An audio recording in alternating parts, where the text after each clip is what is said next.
जय हिंद दोस्तों, आप सभी का स्वागत है ज्ञान ग्लोबल में।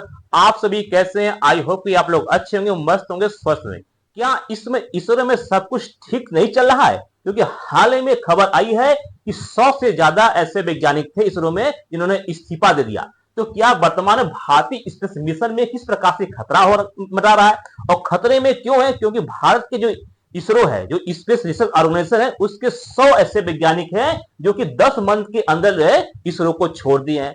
और इनमें से बहुत से ऐसे मिशन है जो भारत के महत्वाकांक्षी मिशन है, जो आने वाले समय उसको रिसर्च करते हैं। उन्हीं महत्वाकांक्षी रिसर्च में गगनयान मिशन है जो कि मोस्ट इंपॉर्टेंट है। ये मिशन जो है भारत का पहला मानव अंतरिक्ष यान है, या कहें भारत ने जो है पहला प्रयास कर रहा है कि इससे मानव को अंतरिक्ष में भेजा जाए। ये बहुत ही महत्वपूर्ण महत्वाकांक्षा मिशन है। इसके ही बहुत से ऐसे वैज्ञानिक हैं जिन्होंने इस्तीफा देकर जो है अन्य स्टार्टअप में क्या ज्वाइन कर लिया। तो आज के टॉपिक में समझेंगे कि इसरो के जो वैज्ञानिक इस्तीफा दे रहे हैं, कहां जा रहे हैं, किसमें ज्वाइन कर रहे हैं, और क्या इसके पीछे सरकार की कोई लापरवाही है कि किस कारण से भारत के जो वैज्ञानिक है क्यों इस्तीफा दे रहे हैं, इस्तीफा के पीछे रीजन क्या है। देखिए, ये ISRO Indian Space Research Organisation है जो कि भारत के मोस्ट इंपॉर्टेंट है। जिस प्रकार से अमेरिका का नासा काम करता है, उसी प्रकार से भारत का इसरो है। और इसरो ने अपना जो है बहुत ही अच्छे से दुनिया को अपना जो है मजबूती का लोहा मनवा चुका है। इनमें साथ 2014 का मंगल मिशन, ये जो है भारत का सबसे मोस्ट मिशन था। और ये मोस्ट मिशन के साथ साथ ये बहुत किफायती है, कम पैसे में इस मिशन को सक्सेस कर लिया। जिस प्रकार से अमेरिका इस पर मंगल मिशन पर करोड़ों हजारों करोड़ का खर्च करता है, भारत ने मात्र 400 करोड़ के आसपास खर्च कर इस मिशन को जो है सक्सेसफुल किया था। तो इसरो ने जो है किफायती यानी कम पैसे में लागत में सक्सेसफुल करने का रेट जो है सबसे अधिक है।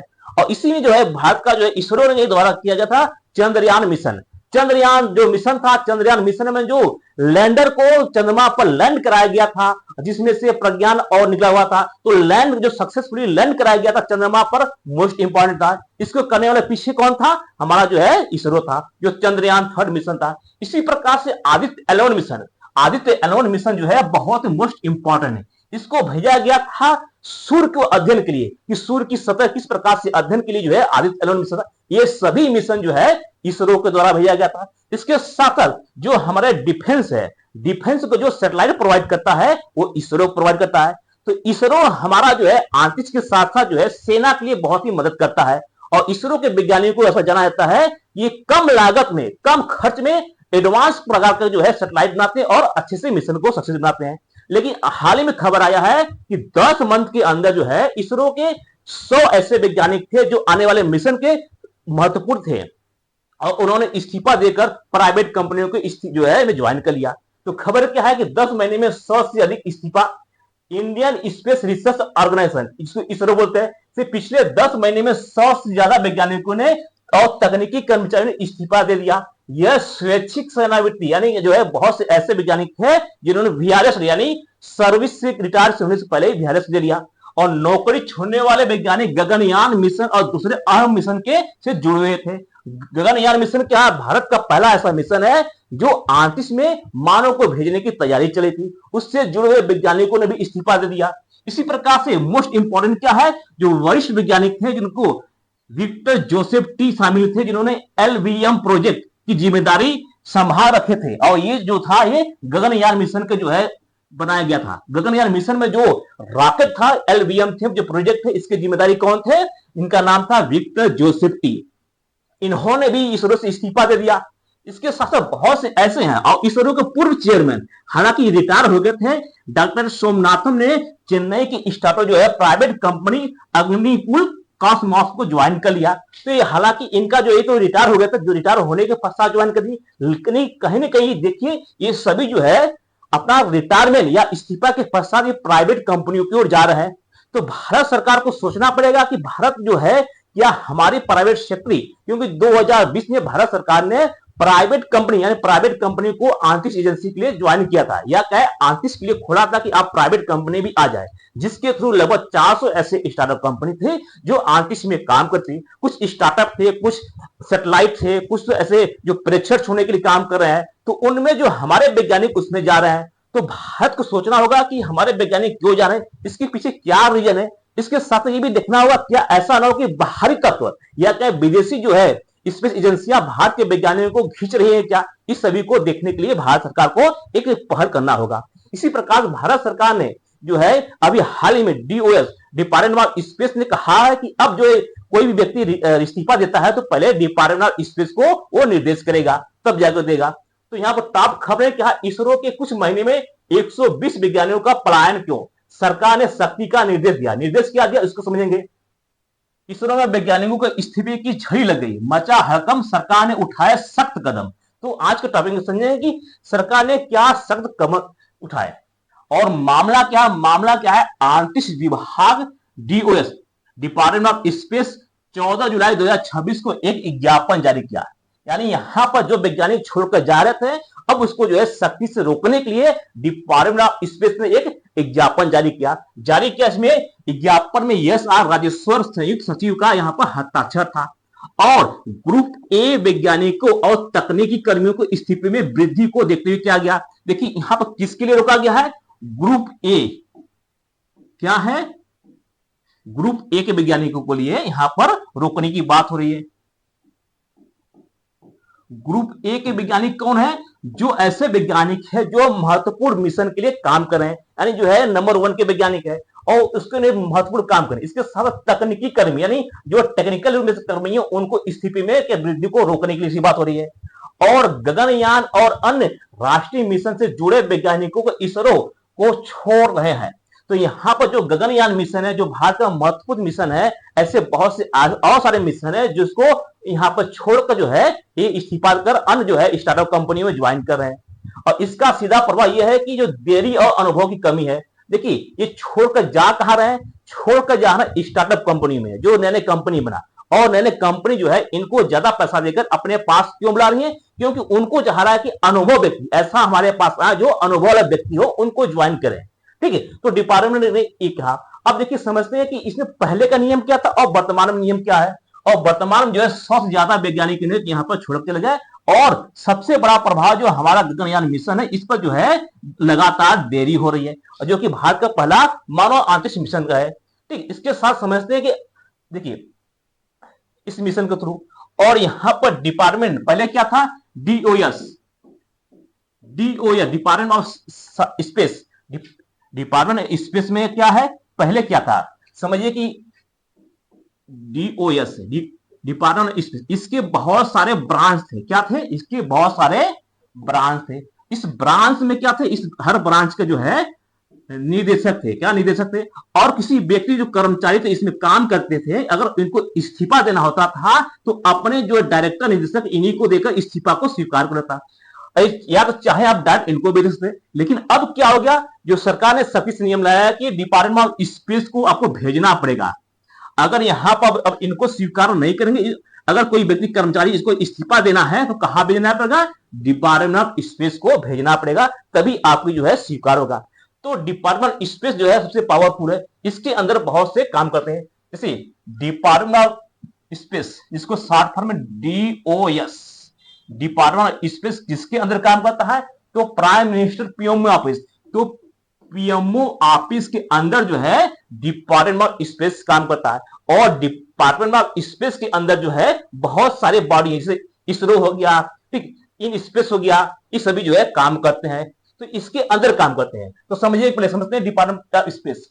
तो डिपार्टमेंट ऑफ स्पेस के अंदर कौन कौन है, अगर बात करें बड़ी कंपनियां तो इसरो हो गया, Indian national space promotion and authorised company होता है, इसको शॉर्ट फॉर्म में इन स्पेस बोलते हैं। इसी प्रकार से इसके अंदर इसरो के अंदर काम करने वाला एंटिक्स हो गया, न्यूज स्पेस इंडिया लिमिटेड हो गया, विक्रम साराभाई स्पेस हो गया और फिजिकल रिसर्च हो गया। इस सभी को जो अगर इसमें कोई कर्मचारी है, अगर समझिए कि कोई भी कर्मचारी है विक्रम साराभाई स्पेस एजेंसी में कोई कर्मचारी है, अगर इस कर्मचारी को इस्तीफा देना होता तो अपने निदेशक को देकर इस्तीफा हो जाता है। लेकिन अब सरकार ने कहा कि आप अगर इस विभाग के कोई कर्मचारी है या किसी विभाग के कर्मचारी है, अगर वो इस्तीफा देना चाहते हैं तो अपने डिपार्टमेंट के निदेशक को नहीं देंगे, किसको देंगे, वो भेजेंगे कहां पर, डिपार्टमेंट ऑफ स्पेस को भेजेंगे, यानी डिपार्टमेंट ऑफ स्पेस के अंदर भेजेंगे। यहां से इनकी जो है इस्तीफा का स्वीकार होगा। और कोई भी कर्मचारी है अगर उसको इस्तीफा देना है तो 3 महीने पहले उसको आग्रह बताया, 3 महीने पहले उसको भेजना पड़ेगा। और जिस पर वो रिसर्च कर रहा है, जिस पर उसको लगाया गया कि आप रिसर्च करने के लिए, वो सभी डिपार्टमेंट या सभी जो नॉलेज हो अपने सहपाठी या जो है उस डिपार्टमेंट को सौंपना पड़ेगा। ठीक है। और डिपार्टमेंट स्पेस किसके अंदर काम करता है? पीएमओ ऑफिस के अंदर काम करता है, या पीएमओ ऑफिस के अंदर डिपार्टमेंट स्पेस होता है। और डिपार्टमेंट स्पेस के नीचे कौन है? ये सभी जो है कंपनियां जो है। इसके साथ साथ 2020 में जो है प्राइवेट कंपनियों को भी यहां पर मौका दिया गया, और प्राइवेट कंपनियां ये सभी है। और यहां से लोग इस्तीफा देकर इन प्राइवेट कंपनी में जा रहे हैं। क्यों जा रहे हैं इसके बारे में समझेंगे कि जानने का रीजन क्या है। देखिए, तो नए नियम क्या थे? तो नए नियम और पहले नियम क्या था? देखिए, पहले का ओल्ड नियम क्या था? इसरो केंद्रों के निदेशक इस्तीफा स्वीकार कर सकते हैं, यानी जो इसरो है या जो अनस्पेस विक्रम साराभाई केंद्र है, वहां के निदेशक जो थे उनको इस्तीफा स्वीकार करने का हक था। इसके साथ साथ जो प्रमुख इकाई भी है जो अन्य डिपार्टमेंट में, उनके अनुमोदन का भी अधिकार था। और प्रक्रिया विकेंद्रीकरण करने के लिए, यानी विकेंद्रीकरण क्योंकि डिपार्टमेंट ऑफ स्पेस है, इसके बहुत सारे ब्रांच हो गए। तो यहां पर जो है इसके कर्मचारी जो यहां पर है, जैसे मान लीजिए विक्रम साराभाई केंद्र है, तो यहां पर जो इसके निदेशक है वो इस्तीफा स्वीकार कर सकते थे। इससे क्या होगा? विकेंद्रीकरण, यानी यहां पर जो सेंट्रलाइज नहीं होगा, यानी ये पावर केवल एक के पास नहीं रहेगा। यहां पर जो है पावर सबके पास बढ़ गया था कि जितने भी डिपार्टमेंट, हर डिपार्टमेंट के पास वहां पावर था।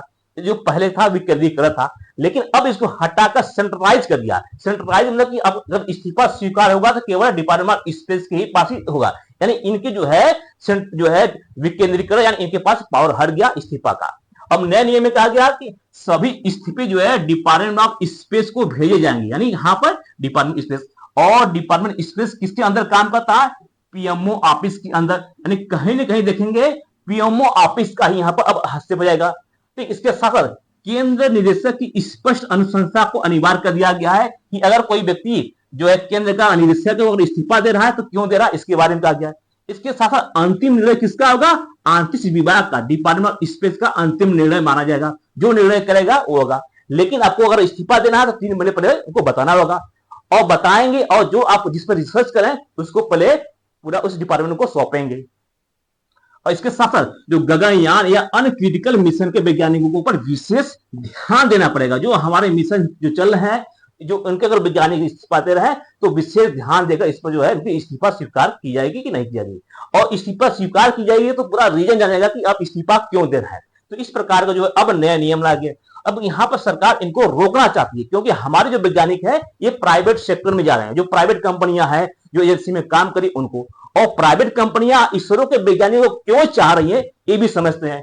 ठीक है। तो देखिए, वर्तमान में जो इसरो में बात करेंगे, इसरो में 18,142 टोटल स्वीकृत पद है, जिनमें से कार्यरत कर्मी की 15,529 जो है यहाँ पर है। और वैकेंट सीट कितनी है, रिक्तियां कितनी है?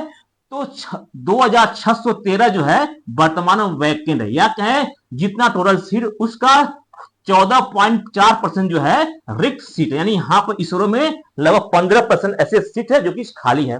और यहां पर डिपार्टमेंट देखिए, इसरो में 2 प्रकार के डिपार्टमेंट, एक है विज्ञान एंड प्रौद्योगिकी, या कहें वैज्ञानिक लोग। इसमें से जो पद है 14,108 पद है, जिनमें से 1,636 पद जो है रिक्त है। इसी प्रकार से प्रशासनिक एडमिनिस्ट्रेटिव पद, तो यहां पर जो टोटल पद है 4,034 जो है एडमिनिस्ट्रेटिव पद है, जिनमें से 977 पद जो है खाली है। तो टोटल पद देखेंगे 2600 जो है लगभग ऐसे पद है जो कि इसरो में खाली है। ठीक है। तो अगर इन पदों को भरा जाएगा तो जो वैज्ञानिक छोड़कर जा रहे हैं उनको जो है फिलअप हो सकता है। और महत्वपूर्ण बात यह है कि हमारे वैज्ञानिक छोड़कर जा क्यों रहे हैं किसी अन्य कंपनी में, इसकी मोस्ट इंपॉर्टेंट क्या है? तो वैज्ञानिक छोड़ क्यों रहे हैं? तो वैज्ञानिक छोड़कर कहा जा रहा है निजी अंतरिक्ष क्षेत्र का विस्तार। देखिए, भारत सरकार ने 2020 में जो है प्राइवेट कंपनियों को अंतरिक्ष में काम करने के लिए भी आह्वान किया। तो लगभग वर्तमान में 400 ऐसे स्टार्टअप है जो कि अंतरिक्ष में काम कर रहे हैं। कुछ ऐसे स्टार्टअप है जो कि प्रक्षेपण के काम करते हैं, कुछ ऐसे जो कि एजेंसियां बनाती हैं, जो है कि बहुत मिसाइल बनाती हैं। तो उन सभी का स्टार्टअप है। और इन स्टार्टअप में जो प्राइवेट कंपनियां ये चाह रही कि हमारा जो निदेशक हो कोई अनुभव वाला हो, और अनुभव वाला निदेशक कहां मिलेगा? उनके कहां मिलेगा? इसरो के वैज्ञानिक। तो ये पैसा देकर, ज्यादा पैसा देकर इसरो के वैज्ञानिक को अपने डिपार्टमेंट बुला रहे हैं। और इसरो के वैज्ञानिक यहां आने पर क्या हो रहा है? उनको बड़ा पद मिल रहा है, और उसके साथ बड़ा पद के साथ साथ उनको वेतन भी बढ़ा है। ठीक है। तो यहाँ पर स्पेस स्टार्टअप हो गया, एरो स्पेस कंपनियां हो गए, प्राइवेट लॉन्च सर्विस प्रोवाइडर हो गए, इन सभी पर भारत के जो है यहाँ पर वैज्ञानिक जा रहे हैं। इसमें हो क्या रहा है, बेहतर करियर मिला है वैज्ञानिकों को, बेहतर करियर के साथ साथ जो है वेतन अच्छा मिला है, नेतृत्व पद, यानी कोई व्यक्ति अगर इसरो में काम कर रहा है, इसरो में काम कर रहा है, अगर कोई प्राइवेट क्षेत्र में आ रहा है तो उसको क्या बना रहे हैं, उसको डिपार्टमेंट के हेड बना दे रहे हैं, क्योंकि इनके पास अनुभव भी है।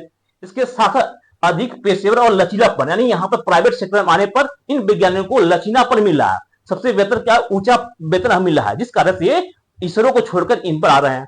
इसी प्रकार से सरकारी सुधार, देखिए सरकारी सुधार क्या है कि जब भारत सरकार ने यहाँ पर प्राइवेट कंपनी को बुलाया तो प्राइवेट कंपनी जो आए थे उसको इसरो के द्वारा मदद भी किए गए थे कि जो भी इन्वेस्टमेंट हो रहा उनको जो है हस्तांतरण भी कर रहे हैं। तो अंतरिक्ष क्षेत्र में निजी खिलाड़ियों के लिए खुला था और इसरो के उद्योग को तकनीकी हस्तांतरण यानी यहाँ पर जो है टेक्नोलॉजी भी ट्रांसफर किया गया था इसरो के द्वारा, जिस कारण से प्राइवेट कंपनी हो रही है।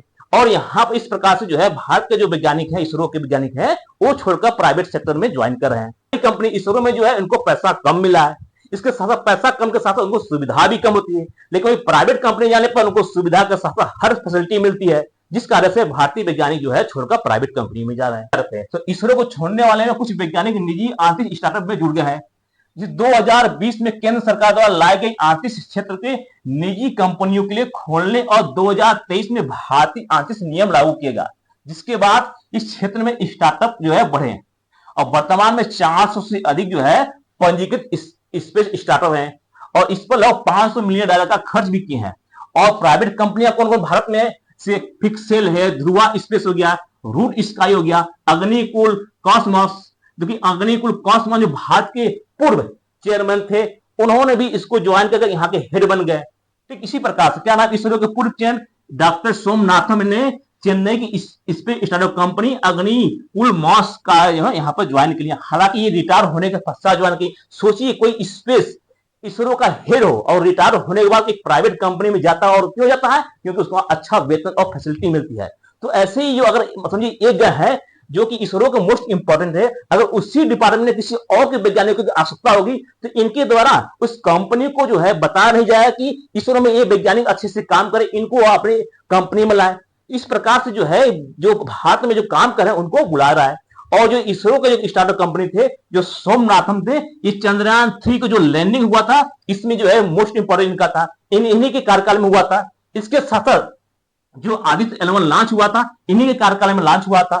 तो यहाँ पर प्राइवेट कंपनियां ये चाह रहे हैं कि हमारे जो कंपनी में आए एक अनुभव वाले व्यक्ति आए, अनुभव वाले वैज्ञानिक आए। तो अनुभव वाले वैज्ञानिक कहाँ मिलेंगे, इसरो मिलेंगे जो काम कर रहा है। और उनको इसरो के वैज्ञानिक यहाँ पर क्यों आएंगे, क्योंकि यहाँ पर अच्छा फैसिलिटी मिलती है, पैसा मिलती है, हर प्रकार की सुविधा है।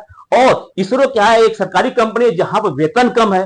और वैज्ञानिकों का ये भी है कि अगर हमको बेहतर सुविधा मिले तो क्यों हम इसरो में रहें, आकर प्राइवेट कंपनी के हेड बन जाते हैं। और यहाँ पर वेतन का भी तुलना करते हैं, जिससे अन्य देश की कंपनियों को जो एजेंसियां हैं, जैसे अमेरिका का नासा हो गया, जापान का जास्का हो गया, इंडिया का इसरो हो गया, चाइना का चाइना हो गया। तो बात करते हैं तो इंडिया का देखेंगे सैलरी जो है मैक्सिमम जो है वैज्ञानिकों का 11 से 13 या 15 लाख के बीच में होता है। वही बात करेंगे नासा, तो नासा का जो है वैज्ञानिक है 1,25,00,000 तक इनका जो है सैलरी होती है, न्यूनतम मिलेगा तो 58 लाख भी है। इसी प्रकार से यूरोपियन यूनियन का जो है 45 से 90 लाख तक इनको वेतन होता है। चाइना, कनाडा की एजेंसी भी जो है लगभग 75 लाख तो अपने वैज्ञानिकों को सालाना देती है। जैका जापान 50 लाख देखेंगे। लेकिन इंडिया का देखेंगे तो इंडिया के जो वैज्ञानिक मिलता है कितने, 13 से 14, 15 लाख, यानी इनको मंथली का वेतन जो है लाख सवा लाख वेतन होता है। जिस कारण से इनको अगर पैसा कम मिला है तो ये कहीं कहीं ये प्राइवेट कंपनी को झुकाव, क्योंकि भारत सरकार इन वैज्ञानिकों को ज्यादा सुविधा नहीं देती है। जिस प्रकार से हमारे देश में मंत्री, विधायक, एक प्रधान भी रहता है तो उसको सुविधा मिलती है, लेकिन हमारे देश के वैज्ञानिक हैं अगर उनको ज्यादा सुविधा नहीं मिलती है। विष्णु की चेतावनी है कि ऐसा नहीं है कि इसरो में छोड़ने वाले आज का नियम है। 2017 से लेकर एक आरटीआई में पता चला है कि 2017 में से लेकर लगभग 5 साल में लगभग 300 वैज्ञानिक ने इसरो को छोड़ा। लेकिन इस बार जो है गगनयान और इससे महत्वपूर्ण मिशन के 100 से ज्यादा वैज्ञानिक एक साथ चले गए, लगभग 10 मंथ में चले गए। तो कहीं ना कहीं चिंता का विषय है। यही नहीं, नासा जो है अमेरिका का मोस्ट इंपॉर्टेंट जो है कंपनी है, जो है सरकारी कंपनी, उसमें अगर भारतीय वैज्ञानिक की बात करेंगे तो लगभग 36 से 40% भारतीय मूल के वैज्ञानिक है। क्यों जाते हैं वहां पर, क्योंकि पैसा उनको मिलता है, पैसा, नेम, फेम मिलता है। लेकिन भारत में क्या है, भारत में इस प्रकार का नहीं मिलता है। और जो विशेषज्ञों ने चेतावनी दी भारत सरकार को कि आप जो है डिपार्टमेंट ऑफ स्पेस के द्वारा जो है जिस प्रकार से ब्रेक लगा रहे हैं वो सही नहीं है। अगर आपको रोकना है तो भारतीय विज्ञानियों को उनको प्रलोभन दीजिए कि उनको कहिए कि हम आपको जो है रोकने के लिए सरकार उनके कैरियर की ग्रोथ की वेतन, यानी उनके कैरियर किस प्रकार से ग्रोथ रहा उस पर बात करें, वेतन उनको दीजिए, वेतन में जो विसंगतियां हैं, जो कमियां, उनको पूरा करिए, वर्क कल्चर को बढ़ाइए। इस सभी काम करेंगे तो भारतीय वैज्ञानिकों को रोकने में सफल हो जाएंगे। देखिए अब ध्यान दीजिएगा, आज से 10 से 15 साल पहले जिस प्रकार से भारतीय कंपनी बीएसएनएल काम करती थी, पूरा नाम था, लेकिन जैसे प्राइवेट सेक्टर की कंपनियां आई, से जियो हो गया, एयरटेल हो गया, इन सभी कंपनी ने बीएसएनएल को दबा दिया क्यों, अभी बीएसएनएल पर ध्यान नहीं दे रही। तो इसी प्रकार से ऐसा न हो कि भारत सरकार जो प्राइवेट कंपनियों को ऑफर किए या प्राइवेट कंपनी आ जाने पर भारतीय जो गवर्नमेंट कंपनियां है इसरो उस पर ध्यान नहीं दे, और ध्यान नहीं देगा तो आने वाले समय जिस प्रकार से बीएसएनएल हाल हुआ इसी प्रकार से इसरो का भी हाल हो सकता है। तो भारत सरकार को इस पर ध्यान देना चाहिए कि हमारे वैज्ञानिकों की क्या आवश्यकता है, उनको किस प्रकार से फुलफिल किया जाए, उनको वेतन को किस प्रकार से ग्रोथ किया जाए। और लेकिन आप ध्यान दीजिएगा, भारत में परपाटी रहा है कि भारत में कोई भी वैज्ञानिक हो उनको जो है ज्यादा महत्व नहीं देता है। आपने नाम सुना होगा जीडी अग्रवाल, जीडी अग्रवाल का कहानी आप सुनिए कभी नेट पर सर्च कर। जीडी अग्रवाल वो व्यक्ति थे जो आईआईटीएन थे, वैज्ञानिक थे, और उन्होंने 2018 में गंगा की सफाई के लिए आमरण अनशन किया, भूख हड़ताल किया, और 111 दिन पश्चात उनकी मृत्यु हो गई। न ही उनकी बात सरकार सुनी और न ही इस देश की जनता उनकी बात सुनी और भुला गए। जिस प्रकार से जीडी अग्रवाल थे उसी प्रकार से वर्तमान देखेंगे, जिस प्रकार से वैज्ञानिक सोनम वांगचुक ने आमरण अनशन कर रहा है, उन पर न ही सरकार पर ध्यान दी और न ही भारत के जो लोग भी हैं उन पर ज्यादा विश्वास कर रहे हैं। तो कहने के भारत में कमियां हैं जनता में और समाज के साथ साथ जो है हमारे जो गवर्नमेंट भी है कहने के वैज्ञानिकों के प्रति उतना अच्छे से काम नहीं करती है, उनको ज्यादा उसे प्रलोभन नहीं देती है या उनको ज्यादा रिस्पेक्ट नहीं देती है जिस प्रकार से हमारे वैज्ञानिकों को होना चाहिए। तो आपको अच्छी समझ में आएगा। मिलते हैं नेक्स्ट वीडियो में। जय हिंद।